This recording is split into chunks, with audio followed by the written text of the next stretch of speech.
Leader of the third party. Thank you, Honourable Speaker. The oil and gas industry must just be loving these debates, since none of us are talking about their record-breaking profits and the damage that they're doing to the climate.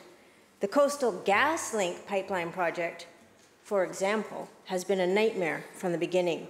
SWAT teams removing Indigenous people, predominantly elders and women, from their land at gunpoint. The cost ballooning from $6 billion to more than $14 billion. Construction permit violations that killed fish and their habitat, more than $800,000 in fines in non-compliance. With Coastal GasLink, there is a dangerous pattern of lax oversight that puts public safety and environmental protection at risk.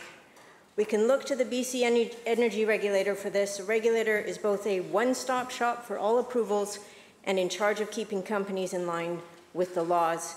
And in BC, that energy regulator has an abysmal record of upholding their own laws. My question, Honourable Speaker, is to the Minister of Energy and Mines. Is the Minister satisfied with the BC Energy Regulator's compliance and enforcement of the Coastal GasLink project? Minister of Energy and Mines. Thank you, Honourable Speaker, and thank you very much to the member opposite for the question. I know she understands that I and that we take compliance with environmental regulations and legislation extremely seriously.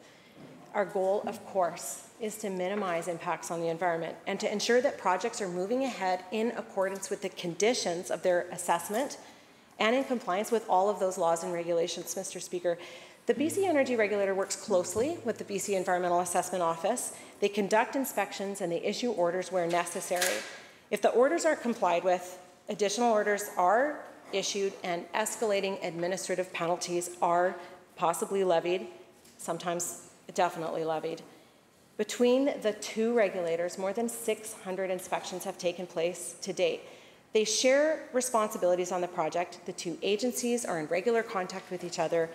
And it's important, I think, for everybody to understand that regardless of the tool that is used, the focus is always on ensuring that the problems get resolved. So that means that not every issue meets the specific standard of non-compliance, Mr. Speaker, but the agencies work with the workers on the ground to resolve the issues as they arise. That is my expectation, that is the Minister of Environment's expectation, and that is what we are seeing.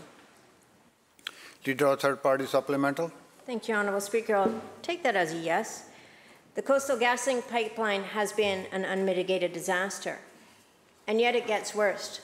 From a government whose Premier said before he became Premier that we cannot build any more fossil fuel infrastructure and meet our climate goals, there are already more pipelines that have been approved and waiting to be built, including Pacific Trails and Prince Rupert Gas Transmission project. Before this government entertains more pipeline construction, they must address the failures of the regulator.